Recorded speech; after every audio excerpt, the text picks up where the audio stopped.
Whoa, whoa, whoa. What's the motherfucking deal? Welcome back to Sheldon's bootleg ass studio, where you come to kick your vibe out and shoot the shit with Sheldon. I appreciate each and every last one of y'all for pulling up. Make sure that like button is lit. Subscribe to the channel if you just following up in this thing. We finna get started here in just a few minutes. Hope each and every last one of y'all having a wonderful day. You know, it's a lot going on in the world, and we're gonna address a little bit of it. We're gonna address a little bit of what's going on. As you fall in, hit the like button. Let me know who you is and where you from.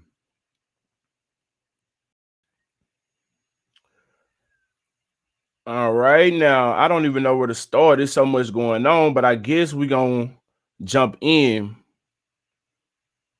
with what's hot. So P. Diddy trial has arrived.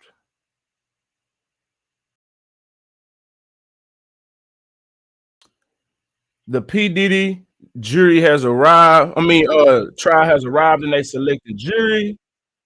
Oh God, I'm trying to pause this video to keep playing. Okay. It good with toys in the building. She say, "Hey Shells, what's good? How you doing?" It good with toy. Where you tuning in from? One of my longtime supporters.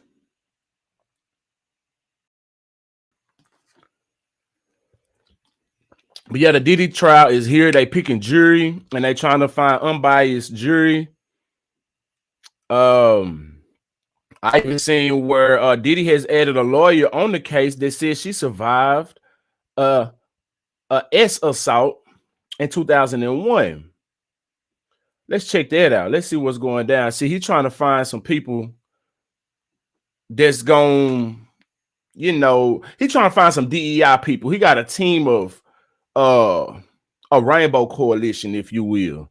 He got some black lawyers, I think some Jewish lawyers, and he was looking for a female lawyer, and he got him one. He got him a female lawyer. Long Beach Cali in the building. What he do? He good with Toy tuning in all the way from Long Beach.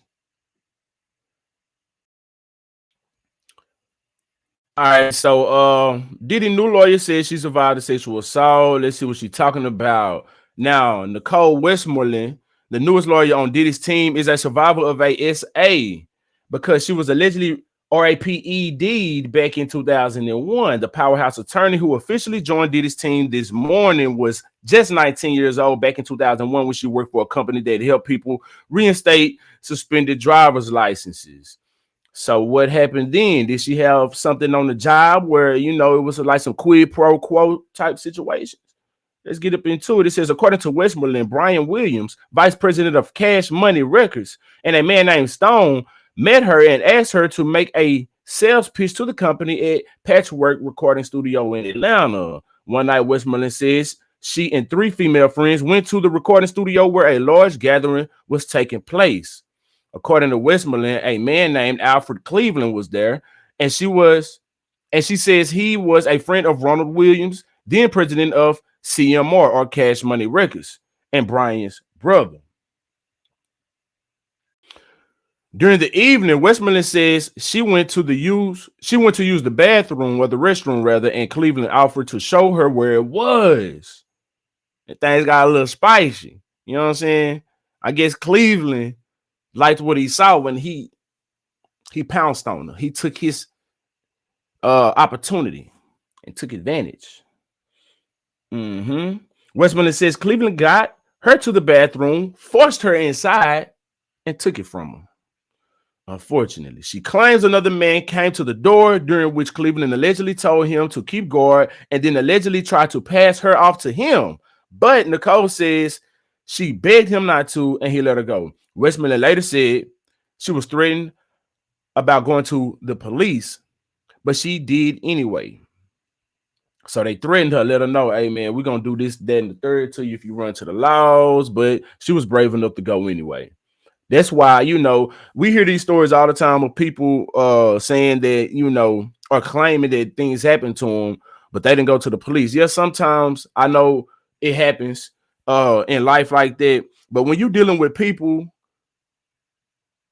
when you're dealing with a certain type of person, I don't think you're scared to go to the police, especially if you're a white woman. Back in the days of when they were saying, like, okay, when they was claiming Bill Cosby, or you know, I'm just not, I'm never believing when a white woman says she's afraid to go to the police on a black man, especially. Especially. I just don't believe that, because you got the complexion for protection. So anything you say, you will be believed. They're gonna ultimately believe you. I don't care about you talking about you fear for your life. It just don't sit right with me. You know, I don't believe it. I'm just gonna be honest with you. I'm not saying that all women lie. I'm saying sometimes we know when they're going up against a certain type of man that will lie. This woman right here wasn't afraid to go to the police. So she wanted to let them know what happened to her. Where was I at? All right, but she did anyway, and Cleveland was arrested and charged with RAPE. Simple as that. He ultimately pled guilty to aggravated assault with intent to RAPE. Of course, Diddy's being accused of SA and RAPE by numerous people, with many civil cases against him pending. These civil cases is another red flag. The second day of jury selection in Diddy's federal criminal trial wrapped up not too long ago, with another 16 potential jurors, mostly men, added to the jury pool. All right, now I want to watch this video right here on Law and Crime. Let's see what they talking about real quick.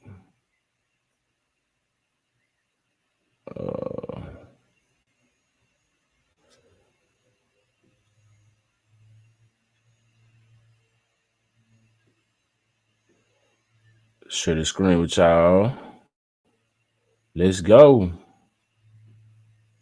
And sex trafficking, and right now his team and federal prosecutors are trying to figure out which New Yorkers will serve on a jury to determine his guilt or innocence. Who may be ultimately selected to decide one of the most impactful criminal trials in recent years? We're going to break down the big moments that happened. Is the audio coming through? Let me make sure before we get deep up into this thing.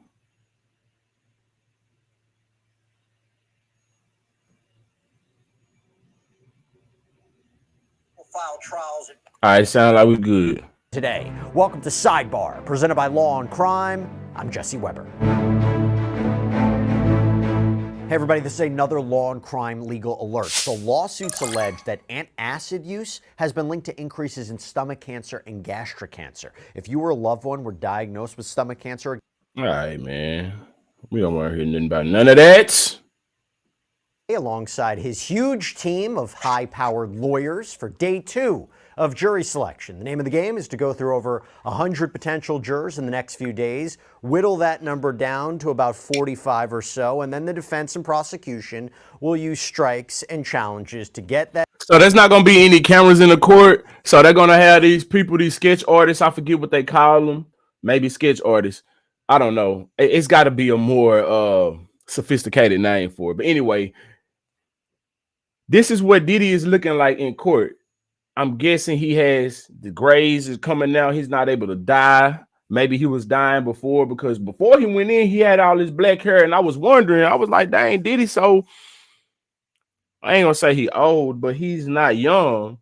How he got these gray, how he got all his black hair, and it don't look like his hair was dyed. I got a few grays. I don't know if y'all can see them, but I got a few grays popping out on my chin somewhere. I got one like right here somewhere. You know, but I got some grays popping out. I'm only 33 years old, and I know he a bit of 55 plus. You know, I'm like, man, how he keep them grays from coming out? Is he drinking blood? Like in Hollywood? Like what's going on? So maybe he ain't. Maybe he was dying. 6 alternates. And by the way, in case this is a shocker, this is no easy task for these potential jurors, right? Sitting on one of the most impactful, heavy... Look, he wasn't too young then. He probably was every bit of 30, 40 right here.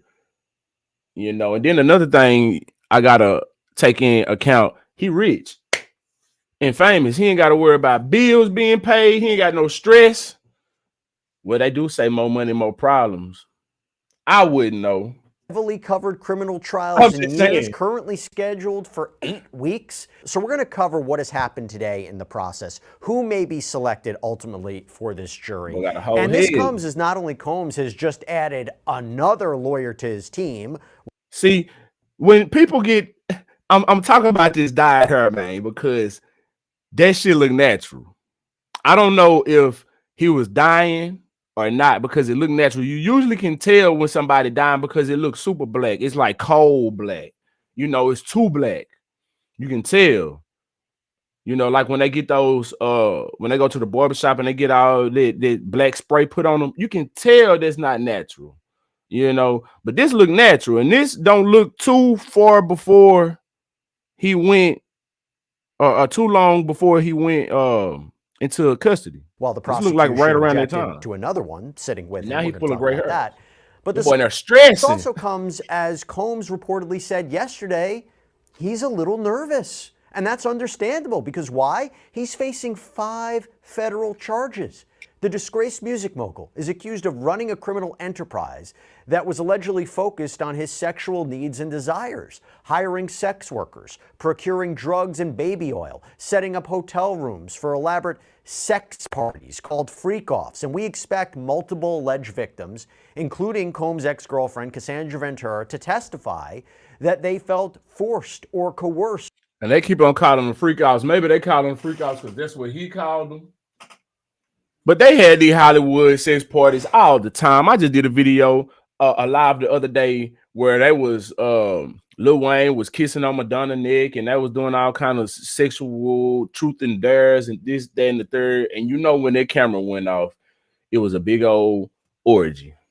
To participate in these sexual episodes. They've been doing this type of stuff. Racketeering conspiracy, sex trafficking, transportation to engage in prostitution. These are the charges. Potentially life in prison if he's convicted. The stakes couldn't be higher. Sheesh. Now, Combs has been behind bars at the MDC, the Metropolitan Detention Center in Brooklyn, since his arrest last fall. He was denied bail multiple times. Sidebar has been closely following this case even before his arrest. Okay, we were covering when he was first hit with the civil lawsuits, but we covered it every step of the way, right? The raids on his properties in Miami and Los Angeles, his arrest, his indictment, the multiple superseding indictments, and all of the pretrial motions along the way. And we will continue to follow this case for you every step of the way, including when opening statements begin, currently scheduled for next week. We're going to cover every second of this. Now, to talk about what happened today, day 2 of jury selection, to talk about today's proceedings, I want to bring in former federal prosecutor Nima Rahmani to talk more about this. Nima, thanks so much for coming on. Really appreciate it. Love having you on to talk about the Sean Combs case. So first of all,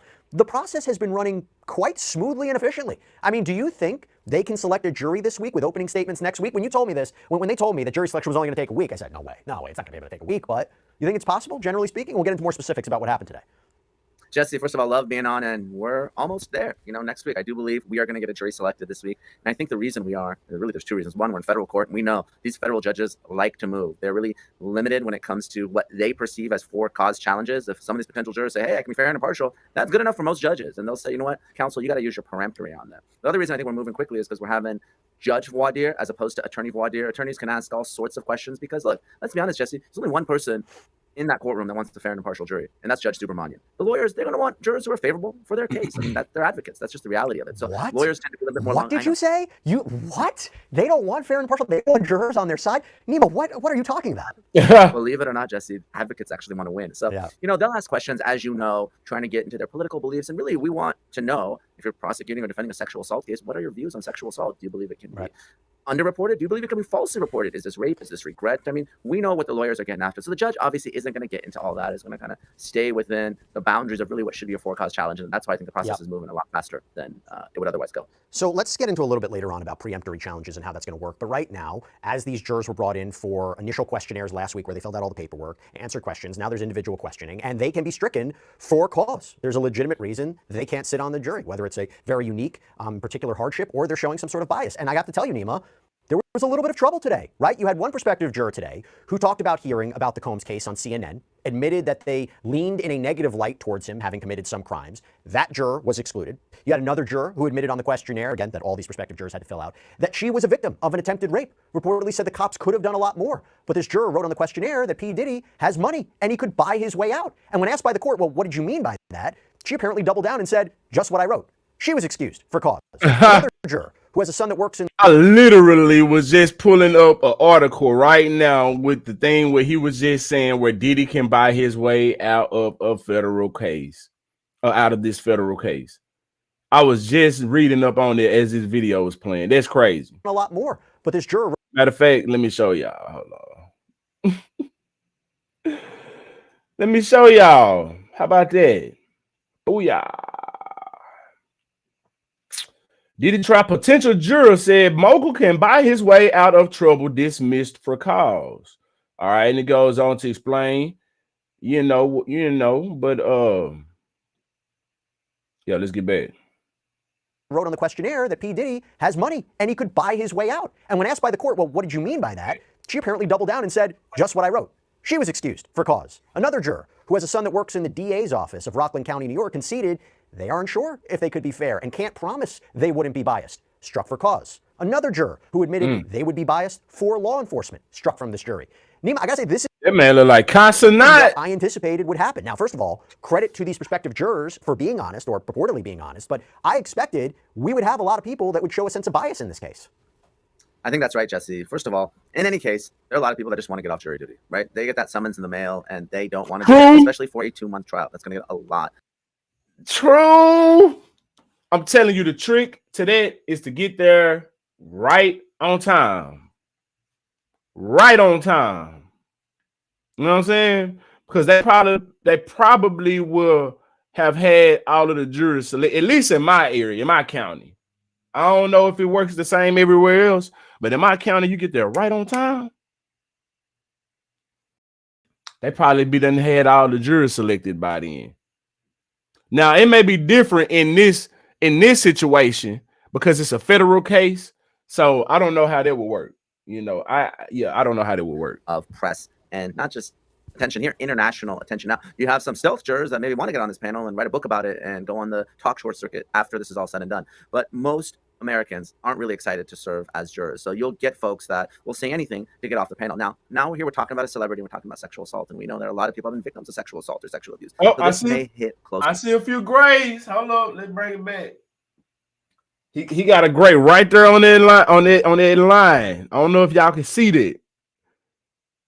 Right up in there. He got a gray. Right along them ears too.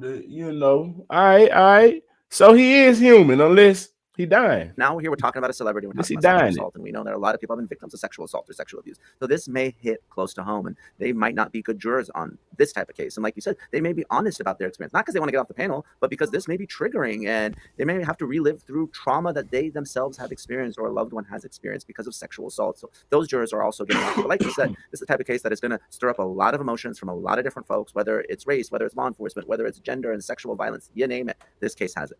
And look, these are jurors you have to expect to not only know who Sheldon Holmes is, but they're probably been exposed in the last year and a half to material about him. So whether it's the lawsuits, the CNN video, things. If you're just falling in the building, hit that like button, subscribe to the channel, share the stream. Let me know who you is and where you're from. If you want to donate to the channel, you can do so by Cash App, $ Sheldon VYBEZ 903. That's $ Sheldon VYBEZ 903. You can also send me stars on Facebook and super chats on YouTube. However, I would much rather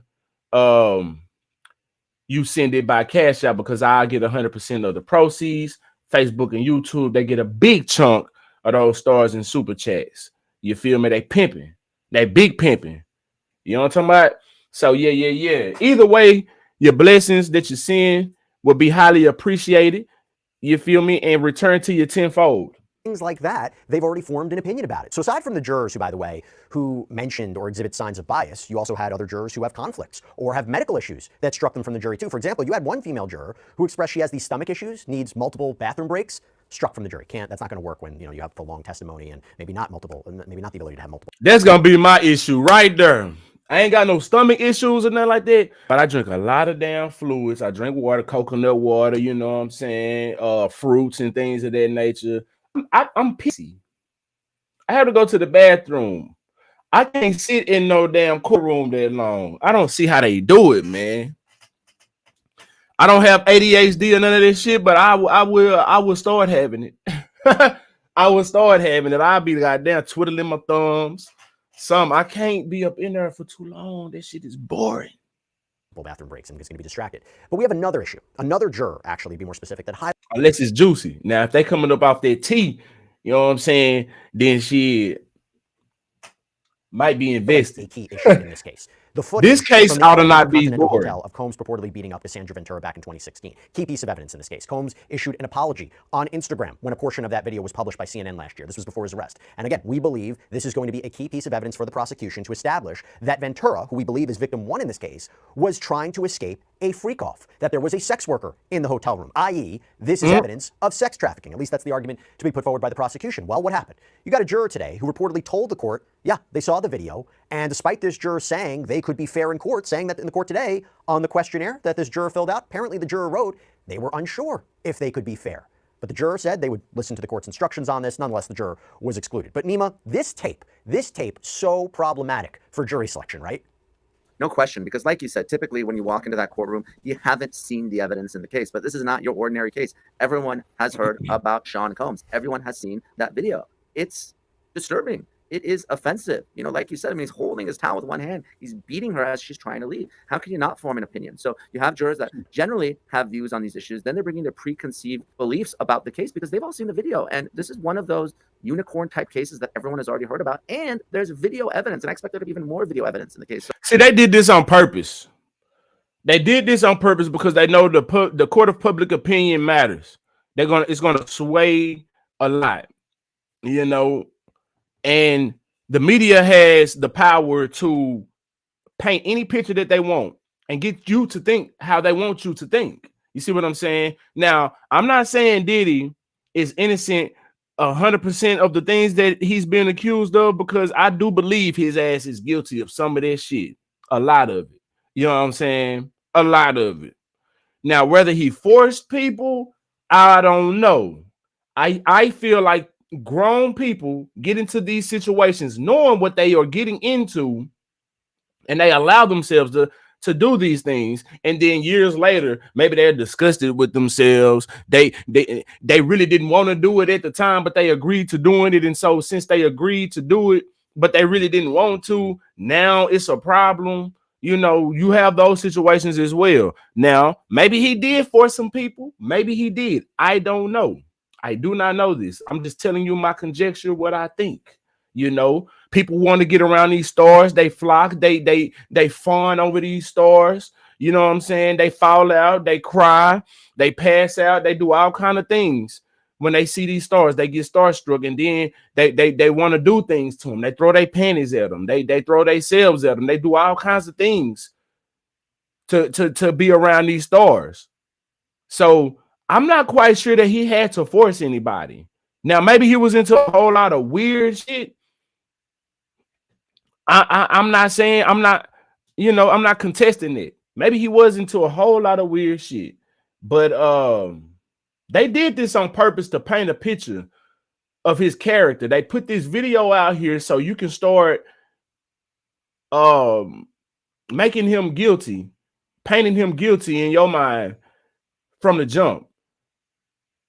Because he's not even being charged for this video with Cassie. So it has nothing to do with the case. But they put this out there before he was arrested. Before he was arrested and taken into custody. All of this is a play.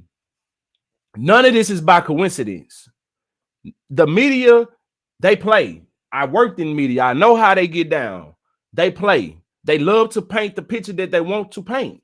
Now, maybe they doing this in all great reasoning, because if Diddy needs to be taken down, he needs to be taken down. There's others as well that needs to be taken down, people that's bigger than Diddy. So just the taking down of Diddy, you know, if we're gonna do them once, we're gonna do one like that, we need to do them all like that, because he ain't the only one. He He's not the only one. So whether they it's did a case this on like purpose, Luigi though. Mangione, we've all seen the video, Brian Koberger with the bathroom selfie, the jurors that walk into that courtroom, they're going to have prejudged the evidence. So if they say that they can't be fair and impartial, either in their questionnaire or an open court, it may be hard for the lawyers to rehabilitate them, right? Because if you're a lawyer in the case and you think it's a bad juror for the other side, you're going to want to try to make them seem fair and impartial to force the other side to use one of their peremptories, not give them excuse for cause, because of course, cause challenges are unlimited. Video evidence in the case. So whether it's a case like this, hold up.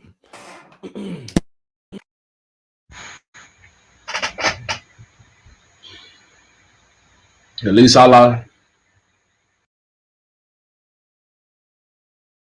seem fair and impartial to force the other side to use one of their parameters, not give them excuse for cause, because of course, cause challenges are unlimited. Video evidence. I lost it on my end, but it was still playing on y'all side. Mangione, we've all seen the video. Brian Koberger, there we go. Bathroom selfie. The jurors that walk into that courtroom, they're going to have prejudged the evidence. So if they say that they can't be fair and impartial, either in their questionnaire or an open court, it may be hard for the lawyers to rehabilitate them, right? Because if you're a lawyer in the case and you think it's a bad juror for the other side, you're going to want to try to make them seem fair and impartial to force the other side to use one of their peremptories, not give them excuse for cause, because of course, cause challenges are unlimited. And we're going to talk about peremptory, I promise. Anybody who's interested in it, we're going to get to it in a second. But as a former prosecutor, I wonder if the prosecution is not happy about that tape being published by CNN. You know, could you imagine if jurors saw it for the very first time at trial? And by the way, the defense tried in pretrial motions to get that tape or a version of that tape or any footage stricken. They didn't want the jurors to see that footage, but a version is going to be shown to them, or multiple versions in different camera angles is going to be shown. But as a prosecutor, do you think that they are like, oh my gosh, I wish that tape didn't come in, we're having trouble finding a jury? Or, because you're so cynical about jury selection, Nima, do you think the prosecution's like, we're happy that tape came out, and I hope we get jurors who have formed an opinion, they're just not admitting it during jury selection? I think it's the latter. I get it why you want jurors who haven't seen the video, but it's such a disturbing video. And just you and I have talked about it. If you guys are watching, go back and watch Jesse's videos when this came out in May of last year. It's such a powerful video. It was such a powerful video that after denying these allegations for months and months and months, from November 2023 when Cassie filed her lawsuit, Diddy's homes are raided in March. Only in May when this video comes out, Diddy issues an apology. That's how powerful the video is. So the cynic in me, if I'm the prosecution, yeah, that don't make you look good though, Diddy. You did deny that shit at first, and then it came out that you did do it. That don't look I like good. the overwhelming defense, and I like the jurors too. Basically, be on my side before the defense even presents their case. I want them to make up their minds. And when you have a powerful video like this from the prosecution, I like it. Why they got him looking like that though? Paint the jury pool, and me as an advocate, not for someone who's looking for, you know, the fair and just result. The fair and just result is everyone walks in with a blank slate, right? They view only the evidence in the courtroom, but that's just not the reality in a high-profile case like this. That's why Jesse, there's always a courtroom, but there's the court of public opinion, and the latter does matter. You know, and you said it very well. We don't know what other videos might be shown. If you take the defense's perspective, I mean, they made an argument in a pretrial motion that the warrants were invalid in this case because they said if the judge who authorized these warrants at the magistrate court authorized this warrant saw all the video footage, they would say, wait a minute, I don't see anything illegal here. I think this is all consensual activity, whatever these sex acts that were captured on video. So it'll be interesting to see what is shown and which side it ultimately benefits. But going back to jury selection today, so you had another juror who apparently read an article about the jury selection process going home from the courthouse yesterday. More specifically, who got excluded from jury service. They were looking to see who got excluded from jury service. Now, the judge today admonished this person, saying they weren't supposed to do that. And apparently, the reporting indicates this might have been a lawyer or someone who was trained as a lawyer. If true, that's crazy. The court struck this juror, but Neiman raises a larger. That's kind of hard to do, though. With all this news that's coming out, what are they supposed to do? Shut themselves out from the world? I guess so. Of how tough is it going to be to make sure whoever's impaneled on this jury doesn't talk about the case, doesn't research the case, isn't affected by the media coverage of it, or who's outside the courthouse? That's why I feel like you need so many alternates. It's really a big problem, Jesse, and technology has just changed the game, right? Back in the day, you weren't getting all your news from your cell phone, right? You have to go home, you have to turn on the TV and watch the news. But we've seen it time and time again, and it's becoming an increasing problem where a juror is Googling about the case, they're on social media, and you're not supposed to bring in those outside facts and evidence into the courtroom. And like you said, a lawyer should absolutely know better. That's not what you're supposed to do, and that's how mistrials happen. So big issue right now. Now, how do you get around it? You sequester the jury. But again, people already don't want to serve as jurors. Now you got to take their cell phone, confiscate them, separate them from their loved ones for 2 months. It's really a big imposition and a burden. So if you're the judge, you're hoping the jurors follow your instructions, whether they're on the panel or potential jurors, so you don't have this problem, but it's a continuing problem because, of course, jurors have lives outside of that courtroom. So, Nima, let's talk a little bit more about who made it through. So it's been reported that 19 prospective jurors made it through day one yesterday, and today you had other jurors who made it through. And by that, what I mean is, and to be clear, these are not necessarily jurors who are going to ultimately sit on the jury. They are making up that panel of 45 or so jurors who then both the prosecution and the defense. Why the hell that keep happening, man? I keep my audio keep dropping.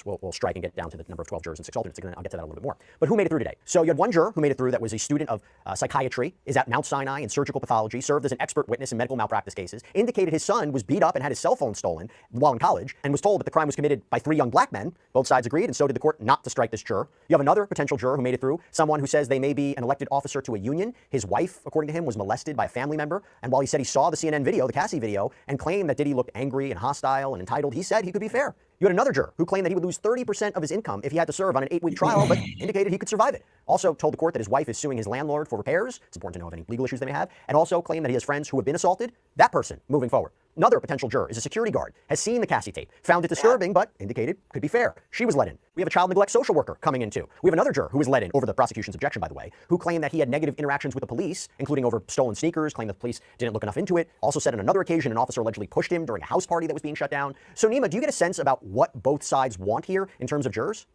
I do. Obviously, if you're the defense, you want strong-willed jurors. Ideally, you want someone who's a fan, someone who's skeptical of these types of allegations. This is a gross generalization, but the conventional wisdom in some of these sexual assault cases is you want older, conservative female jurors, people that would not put themselves in that situation. Those are the types of jurors, whether it's a Weinstein or a Cosby type case, might be skeptical of these allegations. I believe the victims, but there are some people when these types of allegations are raised years, sometimes decades later, they don't believe it, or they say, you know what, you decided to voluntarily associate with music mobile like we're trying to further your audio. I ain't never had this damn shit happen. And it's still playing on y'all end, but it's dropping out on my end.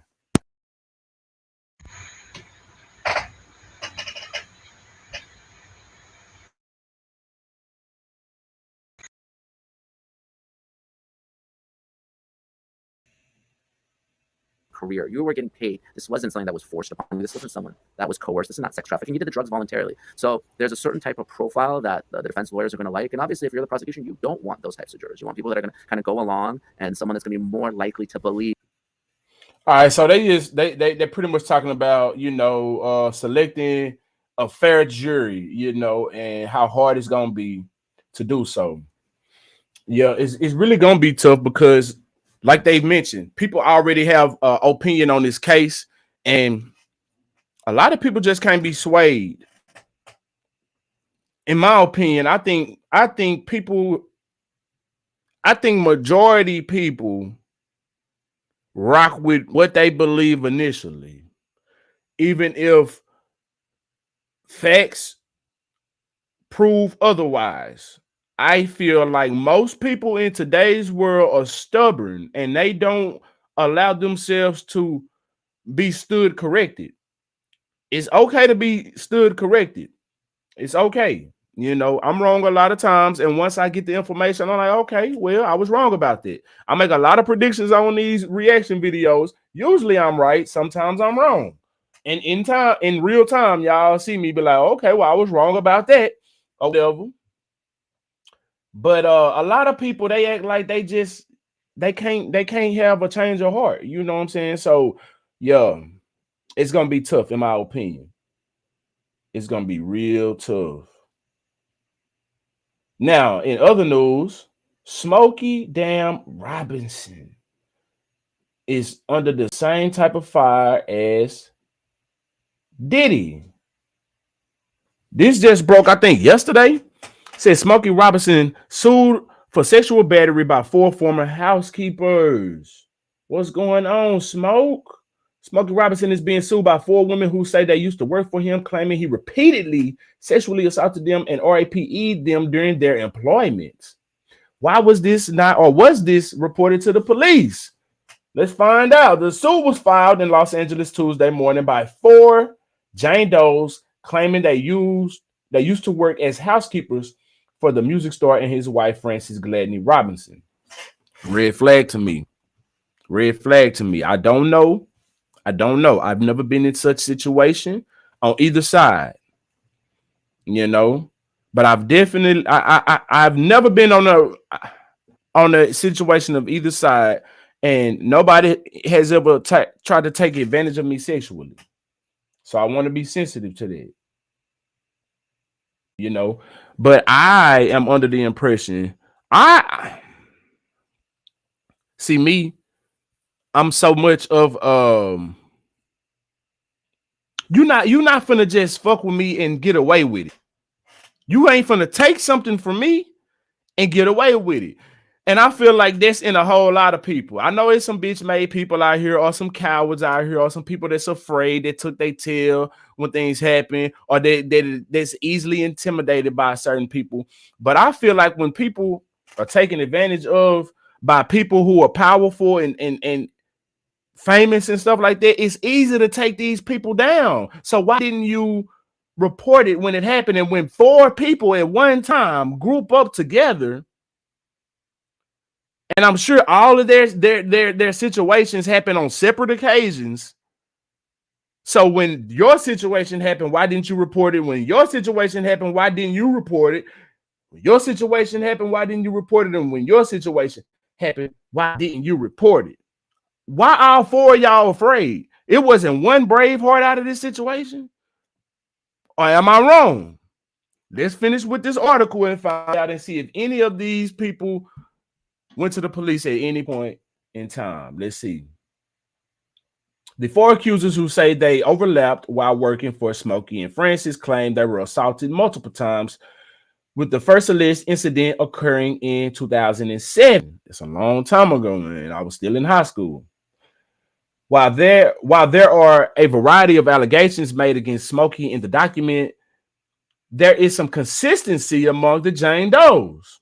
Okay, let's figure that out. Let's see what's going on. With all of them claiming Smokey would call them into his bedroom or other places while his wife was away from the house. It's normal. It's normal shit from a cheating man.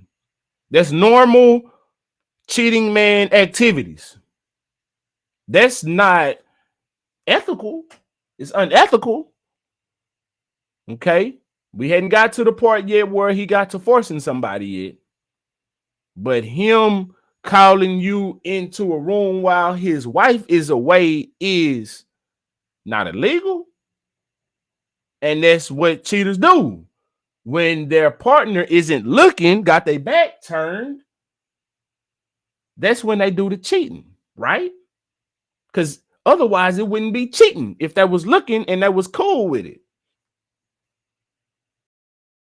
All right, so let's continue. Yeah, so they all got together. Maybe they came up with this, possibly. Because again, when 4 people come together and they situations happen separately, I feel like y'all called each other up on the phone some kind of way. Y'all had a meeting. Because how did y'all all come together in the first place? How did y'all all know that y'all even had a situation? I'm sure Smokey didn't come around saying, hey man, you know, I took it from old girl. You gonna let me take it too? I'm sure he didn't tell you this. So at some point, y'all talked, y'all conversed about something.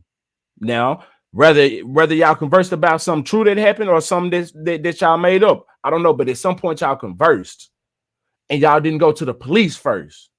That's what I'm thinking. But let's go. Let's see. These stories is coming out like wildfire. You know what I'm saying? It's just spreading. So. And again, I mentioned this before. These people are in Hollywood. So according to the Illuminati rituals and things of that nature and stuff like that, maybe they are practicing some demonic behavior. You know, maybe they are doing some of these things they're being alleged of. Who knows? These women alleged Smokey would then force himself upon them, penetrating them with his fingers, forcibly giving them oral sex or making them perform oral sex on him, and then raping them, despite claiming they repeatedly told him no, according to the suit. I don't know how somebody can force you to give them oral unless they got a gun to your head, a knife to your neck, some kind of way of threatening you. Because especially a man, well, a woman too, because you can bite her shit. You can bite his. If he put his junk in your mouth and you saying no, and you pushing him off of you put it like, why not just bite him? That's the most sensitive part on the male. You can bring the biggest beast down by grabbing his balls, kicking them in the nuts, biting his shit. It just seems like that would make sense to me. Like I said, anybody mess with me, you ain't just gonna take nothing from me without a fight. You ain't finna take nothing from me. Now, if you robbing me or something like that, I ain't never been robbed. Knock on wood, God, forbid that happening. I'm coming up off of that shit, though. That's different. But I'm talking in a situation like this. In a situation like this, you not just finna get one up on me, and I ain't fighting. And I know plenty of women that got some fight in them, man. And Smokey Robinson ain't no Mike Tyson. He's not no Mike Tyson. So I'm just saying. It'd be different if you was dealing with a big Mike type of nigga. You know what I'm saying? I don't know. The women claim Smokey would sometimes lay down a towel before allegedly forcing himself upon them so as not to make a mess of the bed linings or linens. At least 2 of the victims claim he ejaculated inside them without protection. Oh, Smokey. Oh, Smokey, huh? You don't just hang it on in there, leave it up in there. What you do after that? Did you impregnate him or did you tell him to go pop a plan B? Did you abort? You know what I'm saying? What you do? What you do, Smokey? They're suing Smokey for sexual battery, assault, false imprisonment, and gender violence, and they're seeking at least $50 million in damages. Smokey's wife of 23 years is also included in the suit. Though the women are clear she never engaged in any of the alleged sexual assaults or alleged RAPEs. Instead, they're suing Francis because they say she knew about prior alleged sexual misconduct Smokey committed and did nothing to prevent it from happening again. That's wild business. That's wild business. So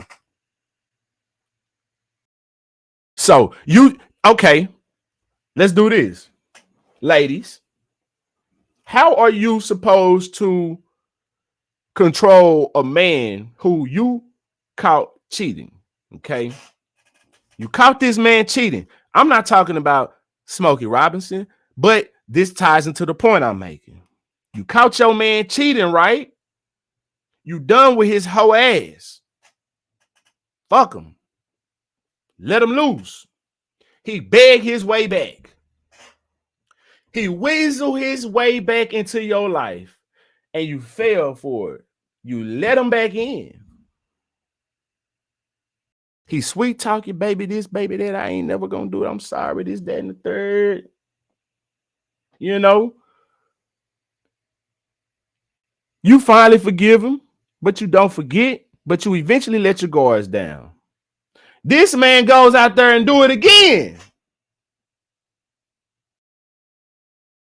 Now, this time, you may be really done with him, or maybe you take him back. That's neither here nor there. But my point is, how can you expect this man or stop this man from doing it again? You can't. That's out of your control. It's out of your control. Now, if you took him back out of the goodness of your heart, that's okay, because maybe he wasn't going to mess up.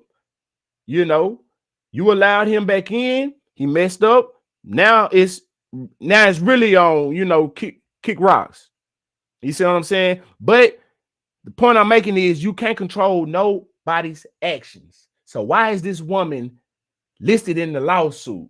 Because these people are just going for a money grab and they're just trying to blame somebody for anything. And it sounds as if they were cool with smashing on Smokey while the wife wasn't there. Otherwise, why didn't they go tell the wife when she came back?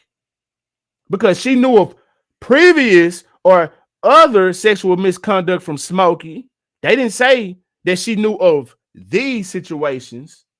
They never said that. They said other situations. So if she knew of other situations and maybe they had a conversation, maybe we don't know what kind of conversations they heard and Smokey had. Baby, I'm sorry, you know, or these people are lying on me. And she riding with her man. Them hoes lying on my man. They're just trying to get a bag out of my man. I'm riding with my man. So I ain't entitled. I don't have to try to prevent him from doing anything. It's not my job to prevent him from doing nothing. He is his own person. Why is this woman listed in the lawsuit? I don't understand it. People just, man, I don't get that. I don't get that. They also claim Francis created a hostile work environment by using racially charged epithets, giving them a, a arduous task. Arduous task. I've never seen this word in my life, but we finna figure this out.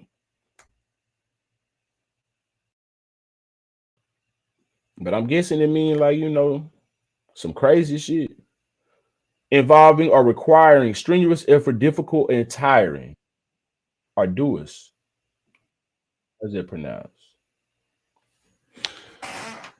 My audio keep dropping out.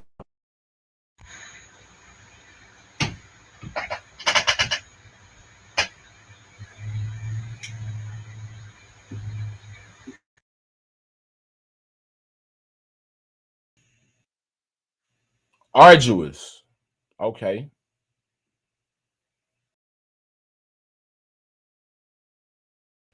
So we reached out to Smokey and Francis so far. No word back. I don't know, man. This is quite interesting. What do you think? Do y'all think Smokey is guilty? Y'all think Smokey got a little freak streak in him? Do y'all think they going after Smokey? What would be the reason though? Why now? Oh, they can't let no man go. They can't let no black man die with a clean record. Mm-mm. Damn, they going after all of the legends. Smokey Robinson was a legend in his time. Do you understand me? Smokey Robinson done wrote so many hit records. Smokey Robinson was that dude back in the day. You feel me? I bet your grandma wish she had some of Smokey back in the day. Shit, I had to ask my Mimo, hey man, what kind of dude was Smokey with the ladies back in the day? Mimo, I bet you she gonna tell me some stories.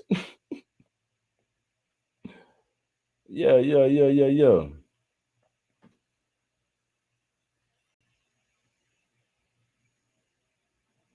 All them motherfuckers be having some free gun. Nah, for real, they do. Indubitably. Who we got in the building? Hit that like button, subscribe, share the stream. I appreciate each and every last one of y'all for pulling up. I hope y'all having a wonderful day. If you just getting in here, make sure that like button is lit up. I wanted to touch on the who they calling this cop killer. This is what they call it. This I'm gonna say this grieving father, because that's what he should really be. That's what he should really be described as. So if you don't know, there was a man who ran over and killed a police officer after seeing a video of his son being gunned down by police. Now, I covered this a few days ago and I didn't have as much information on it as I have now. And now that I have information on it, I am able to form an opinion about it. So now I'm riding 10 toes down with the father, because this father was watching a video shown to him by the police of police gunning down his son, who was supposedly in a stolen vehicle, if I'm not mistaken. I don't think he was driving the vehicle. Even if he was, though, he was running, he was fleeing from the cops, and the cops gunned him down like a deer. The family was able to watch this video, and seeing the videos of the family explain how, man, the emotions is pouring out. I believe, I don't know, it was some female. It was somebody video that I was watching that was playing. So I didn't have the actual video of the news, but that was showing, I believe it was some female relative explaining how when he dropped to the ground, her soul just pretty much left her body, and she couldn't even hardly get the sentence out without, just crying. And it just touched my spirit. And to have a father in my life since birth, my actual biological father in my life, I feel that father's pain, because a lot of y'all will look at this and think that this guy acted irrationally. I don't think so. I would say he would have acted irrationally if the justice system actually worked. If the justice the justice system actually worked, then we could depend on due process. We can't depend on due process when we see people like Breonna Taylor get gunned down and the police officers walk free. When we see people like George Zimmerman, you know, we see people like Derek Chauvin get 22 years. I don't think that was enough punishment. I think he should have got life. I think he should have got the death sentence. You see what I'm saying? But that's too much like right. When we can't depend on due process, then we must take justice into our own hand. Because at this point, what we got to lose? Hey, man, I stand 10 toes down with that father, because those police officers have pretty much stripped away their humanity. They're no longer human no more. We no longer look at them as human, and each one is all the same. So the police that was taken out in this situation, unfortunately, you know, his life was taken. He had nothing to do with the situation at hand. You know, he had nothing to do with the situation at hand, but the message that the father put out is what matters. He sent a message. Since it really doesn't matter which police officer he took out. He wanted to let y'all know, y'all took something from me, I'm taking something from y'all. It's an eye for an eye, you know. And what's the guy name that took out the police in Dallas? What's his name? Javier Johnson? Xavier Johnson? This happened, I believe, right after Philando Castile. Was it Frank Gray or something? It was like 2 or 3 police shootings that happened around like 2015, 2016. And there was some protest around the nation, in Dallas specifically. This black guy was picking off, and they said, at least the news article said, that he was specifically targeting white police. And I think he took out like 10 or 11 cops. You know, his name was Javier Johnson, I believe. Xavier Johnson. Let me see. Michael Xavier Johnson was his name. That was his name. I looked at this guy like a hero. I don't care what you say, however you want to paint it.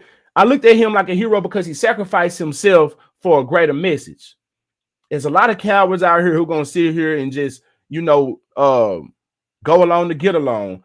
Farrakhan spoke on this years ago. He said, until the other side has shed as much blood as we shed, and I'm paraphrasing, I don't want to misquote the minister, but he said that until they shed as much blood that we have shed, won't nothing change. They got to feel the same pain that we felt.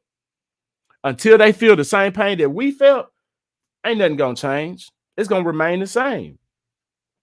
So in war, things happen. Casualties drop. Innocent bodies drop. So you took something from me. I took something from you. I am riding behind this father 10 toes down. But anyway, there was a situation in the courthouse at one of the hearings. The family got all riled up. And at the end of the hearing, they escorted the father out of the courtroom, and he was mugging the shit out of those police officers like he should, because they was all in there about 50 deep, 50, 60 deep in the courtroom. I've never seen that many police officers in the courtroom trying to intimidate this man because he stood up for what he stood up for. A lot of y'all ain't got fathers in your life, so y'all don't know that fatherly love. Y'all don't have a fatherly bond. So a lot of y'all may look at this like he's just tripping. He acting irrationally. He should think with sense. We should just let the courts handle it. Well, we've done that. We've let the courts handle it time after time after time after again. And these people don't even get a slap on the wrist. They don't even get much of a pinch. You see what I'm saying? So at this point, like, he flashed out. He flashed out. And I feel like he could beat this case or get a light sentence. Manslaughter. You know, for insanity temporarily. Walking into the courtroom right now, if we're going to be able to take this live. Let me see if this is gonna play the audio. Bring it back to normal speed.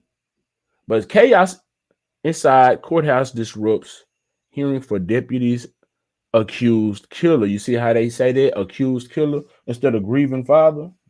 Going to go as he is walking into the courtroom right now, if we're going to be able to take this live at this moment.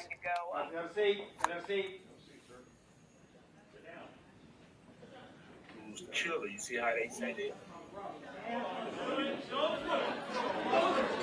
So this is family back there turning up.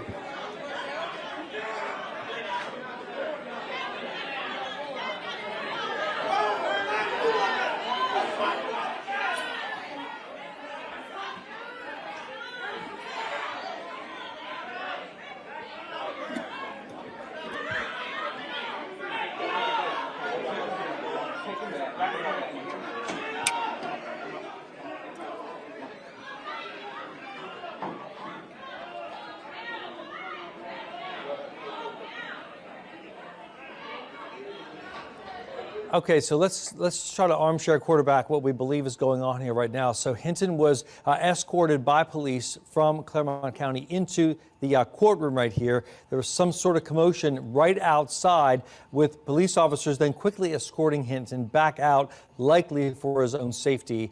His attorney remaining in the courtroom there with the judge. So this, of course, the man accused of hitting and killing that retired sheriff's deputy, making his no bond appearance. Okay, now we're listening outside. So obviously words being exchanged right there between... Words that we can't put on TV, so we need to kill the mic there for just a little bit. Right, but you're still taking a live look. So this is just outside, kind of giving you a perspective here. This is just outside of Room A. So this is down in the Hamilton County Courthouse there. You can see, obviously, a number of sheriff's deputies. They were there on Saturday lined up. They're there today lined up as well. And now at this point, obviously, you know, folks very emotional over this very case. High in this. So they did have to remove Hinton at this point. And if you recall, Hinton actually, as we mentioned a couple of minutes ago, is being housed in the Claremont County Jail because of security reasons, because of these tensions that are likely, I mean, still occurring. This is a live look. This is not even recorded video. This is what we're looking at live. So obviously what they're going to have to do, at least remove the people who are getting too emotional right now. However, I'm not sure if they're... Yeah, nah, he was mugging the cops. This not the video he was mugging the cops in, though, eating good with Toy. Said somebody said his family was standing behind the window, behind the cops, but it looked like he was mugging the cops to me. Yes, he was.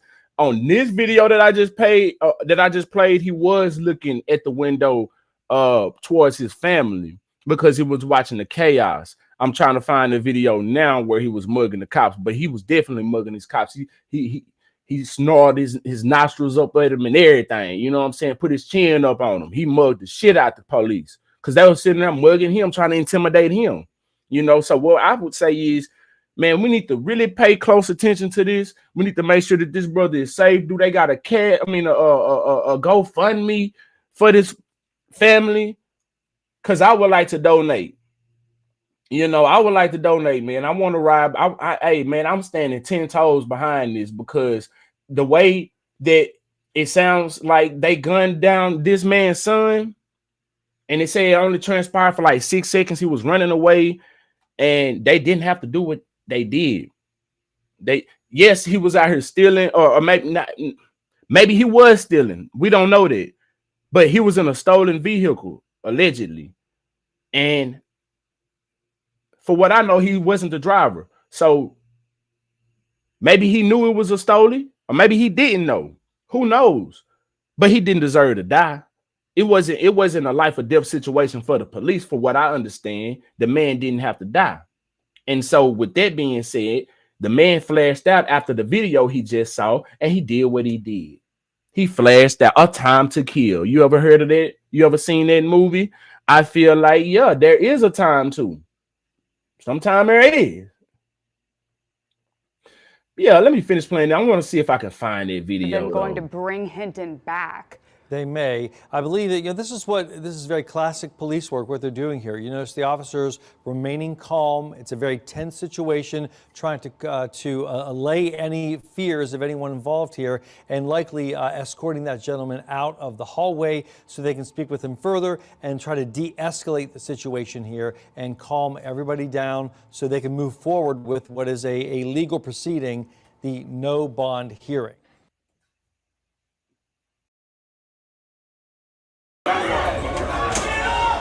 Chaos at court as a man accused of killing a sheriff's deputy a day after his son was shot by a police officer asked to be released on bail. I lay out the horrific chain of events out of Ohio and where the case could be heading. Are you familiar with acts of someone that is not in their right mind when they commit a criminal act? I'm Anjanette Levy, and this is Crime Fix. I can't find the video itself, but maybe it will show in this video that's about to play.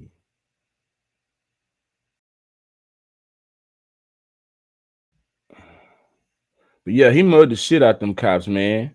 Yeah. I don't think they intimidation tactics work on him. I don't think they work on him.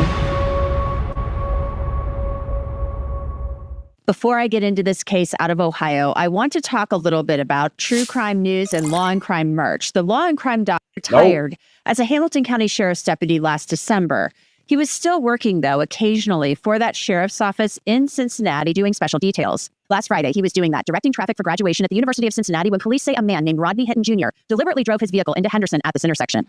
Deputy Henderson was rushed to the local trauma center, but there was nothing that could be done to save him. Within hours, he passed away from these devastating injuries. You're probably asking yourself, why would anybody deliberately drive a vehicle into somebody, much less a sheriff's deputy who was directing traffic at a college graduation?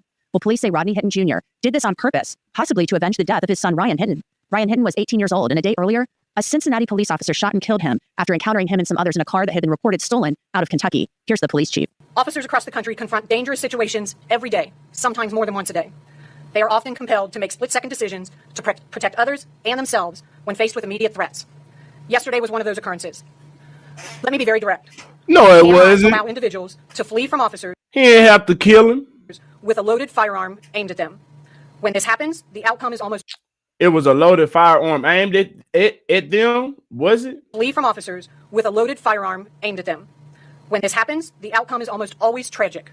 No one wins, and everyone involved is affected. Police Chief Teresa Thigi outlined what occurred. It's something the Cincinnati Police Department does within 24 hours of an officer-involved shooting. Oh, no, I didn't hear that information. I think maybe they saying that and it wasn't a firearm. I don't know. I don't know that. I'm not, that's my first time hearing that information. Never heard that it was a firearm pointed at them. I just heard that they were fleeing. Place. So I don't know. I don't believe everything the police say, though. The dead end of the parking lot back here. You'll see vehicles there now.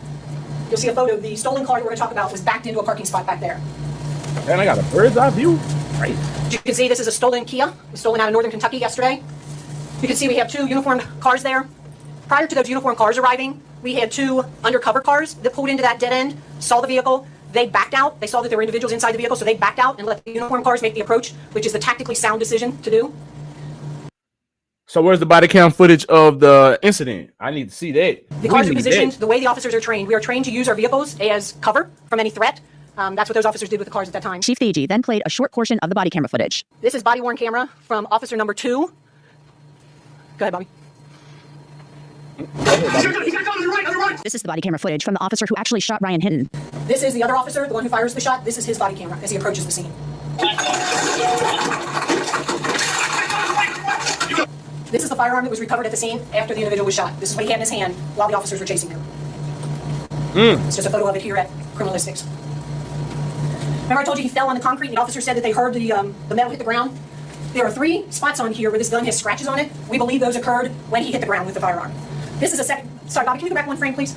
This magazine was in the firearm. That's an extended magazine, so it holds more rounds. Go ahead. This is a second magazine that was located in his sweatshirt pocket, his jacket pocket. And that was the magazine from that second magazine. This is another firearm that was located inside the stolen vehicle. This is a firearm that was also stolen out of northern Kentucky sometime yesterday, early yesterday morning. Approximately, we believe, based on timelines, this was stolen from... Where was the video of them aiming the firearm, though? I need proof. I need to see that, because them having a firearm does not mean that they were aiming it at them. And just because they ditched it does not mean that they were using it for the police. Maybe they were trying to get rid of some stolen guns that they had or something. It still doesn't mean that they should have been shot. At least I need to see the footage of them showing the gun being pointed towards the police. That's what I need to see. From a vehicle in northern Kentucky, and then they went on to steal the vehicle that's involved in the incident.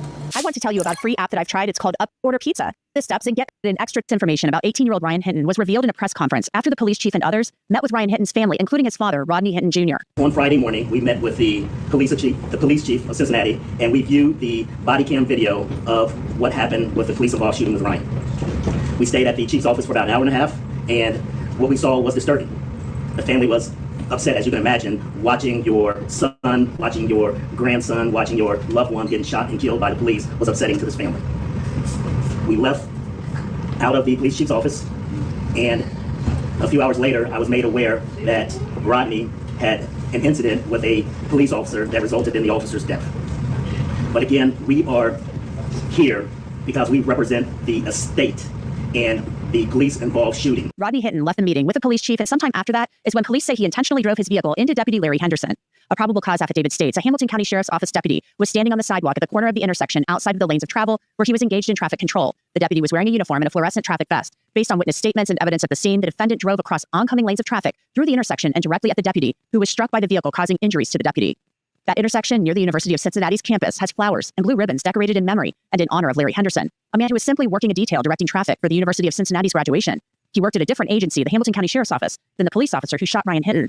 Larry Henderson had absolutely nothing to do with what happened to Ryan Hinton. On Monday, Ryan Hinton's family stood with their lawyers, distancing themselves from what Ryan's father is accused of doing, intentionally murdering Deputy Henderson. We're here because we represent the estate of Ryan. We're not here to talk about the incident that occurred with the police officer. We do offer our condolences to the officer and his family, but we were hired to represent this family to investigate the police-involved shooting of their son, Ryan. This family is very upset. Yeah, that's a whole different situation other than there. They saying, hey man, the what he did, that's not what we was paid to do. We paid to investigate the police, you know. So that's what we're gonna answer the questions to. So if y'all got any questions on the dad mowing down the police officer, I ain't got nothing for you. It should be investigated. It's not as cut and dry as this officer should have just pulled out his gun and shot at Ryan. It's not that cut and dry. So that's why we're doing the records request. We're going to analyze frame by frame. It should be investigated. This family is very upset about what occurred. We believe that this incident should be investigated. It's not as cut and dry as this officer should have just pulled out his gun and shot at Ryan. It's not that cut and dry. So that's why we're doing the records request. We're going to analyze frame by frame each one of these videos to determine why the officer made that deadly decision to shoot and kill Ryan. Ryan Hinton's grandfather, the father of Rodney Hinton, also spoke. I'm gonna give a condolence out to the officers that got hurt, got killed, my whole family. I'm asking for forgiveness, and I've been praying hard for the officer that killed my grandson. I've been praying hard for him and his family. I know he's hurting off this. As I seen in the video about my grandson, I seen two scared people. I seen the officer scared, and I seen my grandson scared. So it's an unfortunate incident that happened. So that's all I seen. It was like I didn't see the police there trying to kill. No, what I seen was two persons made a mistake. My grandson made a mistake being there, and the officer, he was trying to get back to his family too. So that's what I seen. So it's not about revenge or anything. I have nothing against nobody. You know, my Lord and Savior Jesus Christ, and I represent Him. So with that said, please everybody just try to forgive everybody who done anything to anybody. Rodney Hinton Jr. appeared in court over the weekend following his arrest on an aggravated murder charge. A wall of Larry Henderson's colleagues surrounded him. Hinton muttered something about being gone forever. Yeah, okay, here we go. Let me slow this down. Here go the mug. Here we go. Here we go. Yeah. Arrest on an aggravated murder charge. A wall of Larry Henderson's colleagues surrounded him. Hinton. A wall of his colleagues Muttered something about being gone forever.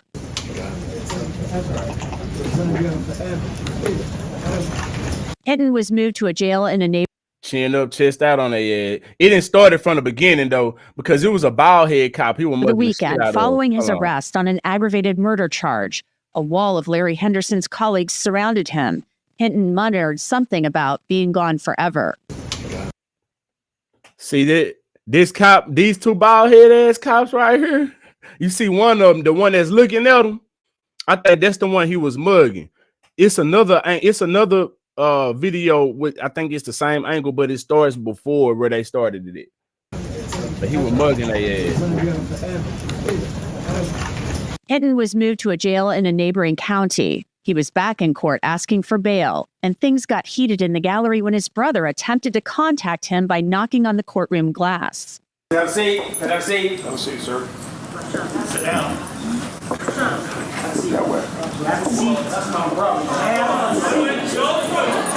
Oh, I see what happened. See, I didn't know what the chaos was back there. Okay, that's what happened. Dude got up, he knocked on the window so that he can get his brother attention.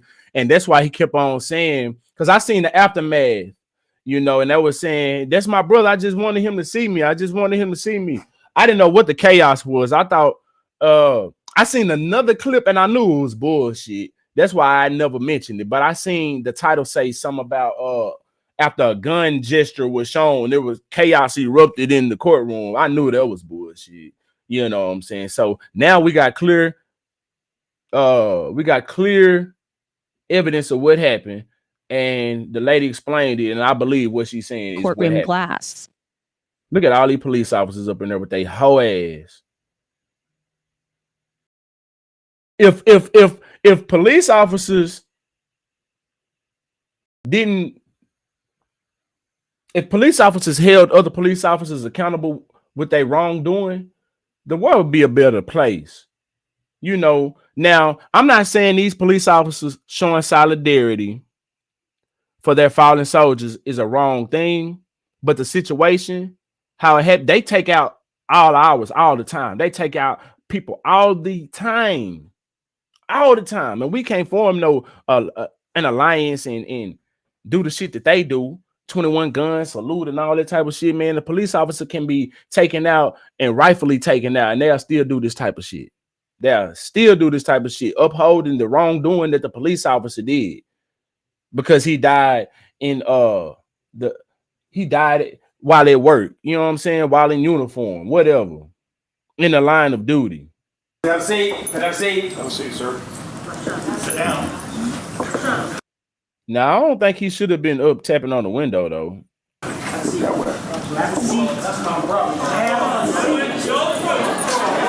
he said, that's my brother. Like, you know, I mean, you ain't got no special privileges, though, bro. You feel me? I understand you want your brother to see you, but I mean, was that the right thing to do at the time? And now all these overzealous ass police officers overreacting. It really didn't have to be like that. One officer got up, stood up, and told him, you know, maybe sit down, whatever he told them. Then all the rest of them swarmed over there like bees, creating the scene. And then it turned it into what it turned to.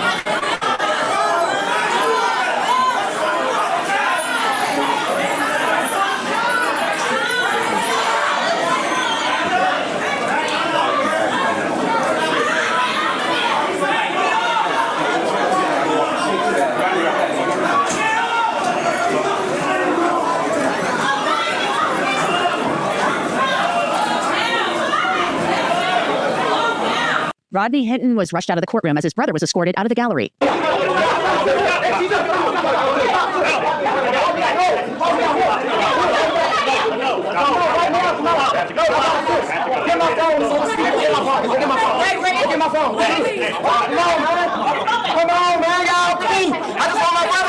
Shortly thereafter, court resumed, with Hinton's lawyer asking for bail for him and entering a not guilty plea on his behalf. Judge, I'm going to waive probable cause as a result of being acquainted with the case. I'm waiving probable cause. Thank you so much.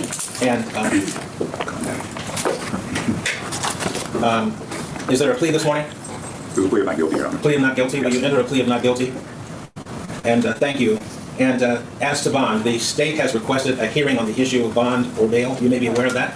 I am aware of that. Who would like to proceed? I'm proceeding, Your Honor. Thank you. Meanwhile, a detective testified about what happened that day. Tell me what he did after he stopped. So based on witness statements as well as the video, I hope this brother is safe while he's in jail, man, because I know them police officers and correction officers gonna try to make it hell for him. Vehicle accelerated quickly, proceeded eastbound, crossed into the oncoming lanes of traffic when there was no longer traffic to obstruct his travel. Crossed into the oncoming lanes of traffic, went to the left of those little stanchions that are in the middle of the roadway, into the oncoming lanes, through the intersection, directly at where Deputy Henderson was standing, and struck Deputy Henderson and the metal utility pole on the northeast corner of the intersection. Okay. Were there any evidence of skid marks? No, there were no indications at any point that he tried to brake, stop, or otherwise avoid Deputy Henderson. And is that the conclusion that our accident reconstructions have come to at this point? At this time, yes. Okay. And does it appear from your review of the video that he headed straight for Deputy Henderson? Yes. And did any of the multiple witnesses that you spoke to and the people that were in the vehicles that were surrounding him, the people that were on scene, did anyone indicate that any attempt to slow down or deviate his path straight to Deputy Henderson? No, everybody said that he accelerated and was traveling at a high rate of speed all the way up until the time that he struck Deputy Henderson. Okay. And when he struck Deputy Henderson, was the deputy injured? Yes. Okay. And what happened after he struck Deputy Henderson? Deputy Henderson was launched several feet through the air. He came to rest in a turn lane several feet from where the collision occurred. Rodney Hinton's defense attorney then questioned the detective. Just first of all, I would like to offer on behalf of the Hinton family and myself, prayers to the Hinton family, prayers to the family of Larry Henderson, the fallen deputy, and I thank the court for having a fair assembly in the courtroom today. With that, I'd like to ask you a few questions, not a lot, okay? Yes, sir. You said that Mr. Hinton left the police station around 12:30. CIS. He initially left around 10:30. Came back and then left again. And then returned a couple hours later, yes. And you said that individuals that know Mr. Hinton, his family members, were saying that he appeared to be agitated, upset, and so forth, correct? Yes. And you don't know the source of that agitation or that disturbance, do you? If you know, you might not. I don't think you do, but you have to answer the question. The source of the agitation? Yes. Well, I would assume it was because of I believe it was because of the video and the reason that he was at CIS. Do you know the mental history of Mr. Hinton? No, I do not know detailed mental history. Right. Do you know whether or not he's had any medically documented infirmities or conditions? Do you know that? You don't, do you? No, I do not. After bond was denied, the sheriff gave a brief statement. He was a 33-year career deputy for our department. He retired approximately 5 months ago, and he continued to serve under oath, and he was directing traffic that day at what would have been a very, very joyous occasion for the University of Cincinnati graduates. Unfortunately, you know what unfolded, and we have lost Larry. Larry has been a deputy who has been so extraordinary. We've retired his badge number. I wonder, did they continue on with the graduation ceremony? Badge number 129 will be retired. Larry touched so many lives in this organization because he was a trainer, because he worked in so many specialized units. And Larry was very animate about the fact that he stay on the front line. He did not wish to take exams to be promoted because Larry's service was on that front line. And I have to tell you, that is bravery extraordinaire. When deputies decide that they want to be out there facing every day to day, that's a sacrifice, and it's a sacrifice for his family, and they have made the ultimate sacrifice. I want to bring in Ken Kober. He is the president of the Fraternal Order of Police in Cincinnati, Ohio. So, Ken, this is a shocking turn of events. We have a young man who was in an officer-involved shooting. He was killed by a Cincinnati police officer on a Thursday, and then the next day, police say that his father. What she just said about them sacrificing themselves by being on the line, a lot of them just don't want the responsibility of being promoted to the next top spot, because it comes with a lot of responsibility. And I'm sure a lot of them just like, hey, I'm good with where I'm at. But they try to paint it as if these police officers are just really just out here, just, I'm going to put my life on the line for the force because I love it just that much. Nah, man, they doing this shit just for a paycheck, just like everybody else. They don't enjoy their jobs. No, they don't. It's just a job. It's a career field, and they doing it to get paid just like everybody else. Yeah. Stop it. Quit it. Sounds like intentionally mows down a Hamilton County Sheriff's deputy who's directing traffic at a college graduation. So it's a pretty shocking turn of events. Yeah, it's been a terrible. Thursday was a tragedy. Then an officer had to defend his own life. And then on Friday, to have a sheriff's deputy murdered simply directing traffic for a graduation, it's unthinkable. I know you put out a pretty strong statement after Larry Henderson passed away from being hit by this vehicle. And you were calling for the prosecutor to pursue the death penalty in this case. So it sounds like you believe that this was no accident. You believe that this was intentional. Tell me what you know about this that leads you to believe that. Absolutely. Our traffic unit and our homicide unit work together. And through the course of their investigation, they determined that this absolutely was an intentional act. And yes, I am absolutely standing with, I think, every other law enforcement officer in this county that expects the prosecutor to pursue the death penalty in this case. The lawyer for Ryan Hinton's estate, for the son, said that the father, Rodney Hinton, had been in a meeting with Cincinnati police. And for people who maybe aren't aware of this, there's a longstanding collaborative agreement in the city of Cincinnati where, there was a history many, many moons ago, years ago, of some police-involved shootings involving young African-American men. The federal government came in. There's this agreement where now Cincinnati police, within 24 hours, if there's an officer-involved shooting, they say, this is what we know. They try to be very open with the public and present what they can about the investigation. And before that happened, apparently, they were having a meeting with the family of Ryan Hinton and showing them this body camera footage of what happened. And the family of Ryan Hinton, or the lawyers for Ryan Hinton, said the father left that meeting very angry. And apparently after this meeting is when Mr. Henderson, the deputy, Larry Henderson, was run down by Rodney Hinton. So do you know anything more about what may have happened in that meeting or any of the details about that?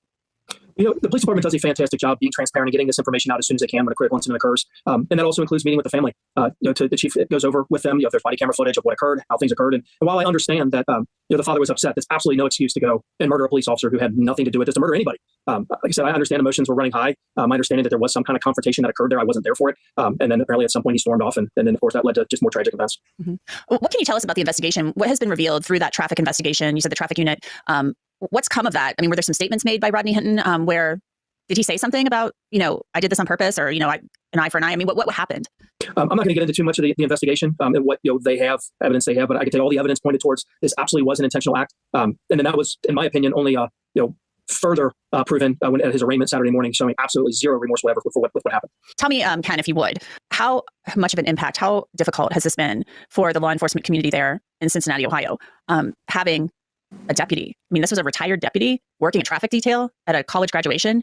And he retired in December, is my understanding. So this is an off-duty detail that he's working. And he's just working the traffic, thing.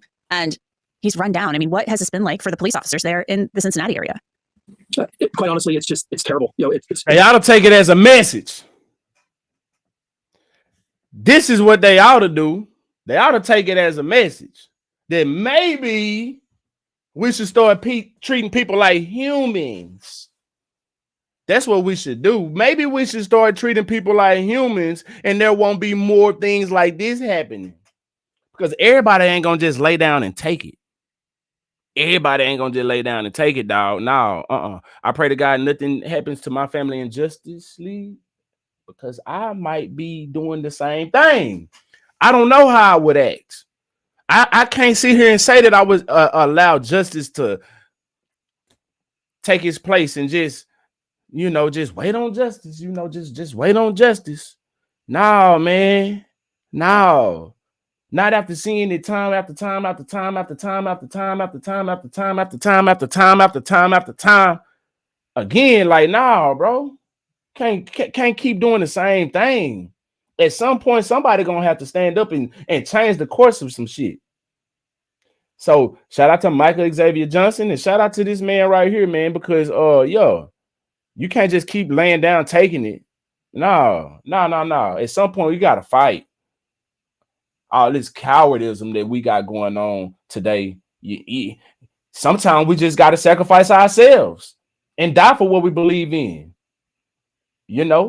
Shit, slaves jumped off the ships because they didn't want to be in bondage. They did this with their kids. I'm just saying, at some point you got to make a sacrifice. Eye for an eye, man. Infuriating. It's sad. That a deputy who's there directing traffic, running a light for an occasion, which should be a fantastic occasion. You've got a bunch of University of Cincinnati students that are graduating. Should be a time to celebrate. Instead, it's nothing but a time of tragedy. From the first officer that responded, that had to try to administer CPR to the deputies that all are on scene, to our traffic unit or homicide unit. Maybe they should take this as a lesson, and then maybe they should take this as maybe we should hold our own accountable. Because if we hold our own accountable, maybe people can't trust in the justice system. And they won't be trying to take justice into their own hands. Maybe, just maybe. Been involved with this. It's just an absolute in a perfect world. Evil that society has is something that has been very hard to deal with. And of course, we had the flying pig this weekend. Officers had to go right back to putting a uniform on as they're trying to process what occurred, to go in and protect the public because that's what we're sworn to do. It's something. What about those families of Black people who have to continue to live throughout all of the pain and suffering that they've had to endure, and they still have to go in front of these cameras on news televisions and speak on how good of a person the person was? They got to continue to go to work. They got to continue to face the public. They got to continue to go through all of this. Why do we put police on a pedestal like they just the God of people? I don't get it. Everybody suffers pain, but it's so much different when police have to suffer it. It's so much different. And that it's certainly going to be very, very difficult to get us through this process. Mm-hmm. And it's my understanding, too, that Larry Henderson, I mean, this is somebody who had a wife. And I was reading last night, too, that I believe he was fostering some very young children. Yeah, I mean, just an absolutely fantastic person. Had a fantastic career in the sheriff's department. And then see how they try to paint him. They try to paint him in a good light, maybe the good light that he probably was a good person, the police officer that was taken out. Maybe he was a good police officer. Maybe he was a good person. But you see how they try to do our brother Carmelo Anthony? Come from a 2-parent household. Was a captain of 2 or 3 sports teams. 4.0 GPA. Had 2 jobs. Was an outstanding student. But they try to paint him as a thug. They try to paint him in all kinds of wrong light. They try to paint him, he died in his brother's arms. They didn't say how this dude was trying to tell this man to get about our down spot. You don't belong here. They didn't say none of that. They try to paint him in a bad light. But you see how they try to do their own? You see how they try to do their own? It's crazy. Retired and decided that still wanted to be involved. So he became a special deputy. That their primary function is to work off-duty details where on-duty people aren't available. Just to make some extra money in retirement, to be able to take care of his family further. The kids that he has, and it's just something that is absolutely senseless that never should have happened. Do you expect that the prosecutor? I know you can't speak for the prosecutor, but do you expect that they will? I mean, do you believe that Connie Pillow? They say that this was an intentional act, and my good sister Eat Good with Toy say, and that cop intentionally killed his son too. Eye for an eye. Eye for an eye, man. That's what's going on. The newly elected Hamilton County prosecutor will seek the death penalty in this case. Well, the statement that she's made already is that she is going to throw the full force of the law to this defendant. And under the full force of the law would mean that she's going to pursue the death penalty. She certainly hasn't made any statement saying that yet, but that is something that myself and every other police officer in this tri-state area expect that is going to happen. Ken, is there anything else you'd like to add?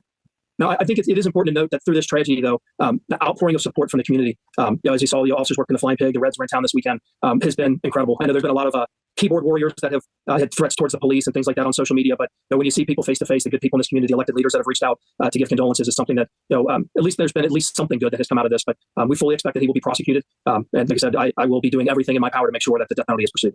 And I know that you had told me before we started that you knew Larry Henderson just a little bit. You didn't know him well, but you did know him a little bit. Just see him in passing. I mean, it's kind of hard when you work in Cincinnati, especially when we work with the sheriff's department and somebody that was involved in as many things as he was. It's kind of hard not to cross paths with a lot of the sheriff's department. They're a fantastic group of guys. And as I was talking to some deputies last night that knew him very, very well, that were really good friends with him. I mean, just the stories that they're telling, it just speaks volumes of the character of him and how well loved he was and how much he's really going to be missed. It's just a tragedy. It's just awful. Well, Ken Kober, thank you so much. Thank you for joining me. Yeah, thank you for having me. Someone had started a GoFundMe to raise money for Rodney Hinton's defense. That GoFundMe has been taken down, and GoFundMe has actually issued an apology to the Fraternal Order of Police over that fundraiser. And that's it for this episode of... For what? That's bogus as hell. That's bogus as hell. You see how they do their own? They sit here and they have these GoFundMes all the time for cops who kill innocent black people or just any non-black that kills a black person, and they raise all this money for their defense. But as soon as black people jump on game, we taking that shit down. Oh God, that's crazy.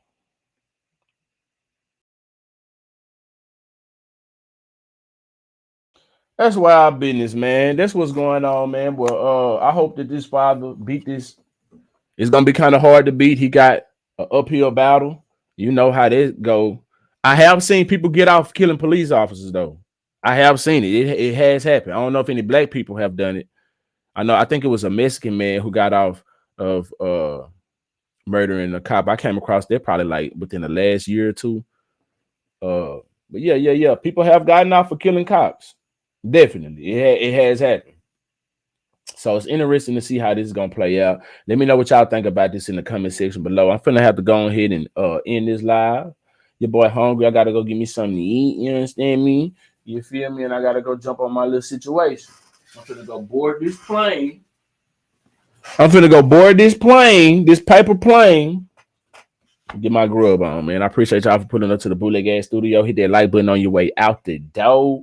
Make sure that like button is lit. Share the stream if you feel like donating, you're feeling generous and you want to bless me, hit me with the Cash App. This $ Sheldon VYBEZ 903. This Sheldon VYBEZ 903 is floating at the bottom of the screen. You can also donate by sending me stars on Facebook and super chats on YouTube. But if you donate on the Cash App, I get 100% of the proceeds. Facebook and YouTube, they like to pimp. They're going to get their cut. So if you send super chats or stars, expect to be paying Facebook and YouTube as well. You know, any way you do it, it'll be highly appreciated. The blessings will be returned to you tenfold. But I would much rather you send it through Cash App, because I don't want to be pimped. You understand me? But we're going to be pimped in some kind of way. In some form or fashion, you're going to get pimped. You're working at a job, you're getting pimped. You're getting pimped, man. Some kind of way you're getting pimped. You own a business, you're getting pimped. Some kind of way the government pimping your ass. You understand me? But anyway, I digress. Hit that like button, subscribe. We out. Appreciate y'all for pulling up.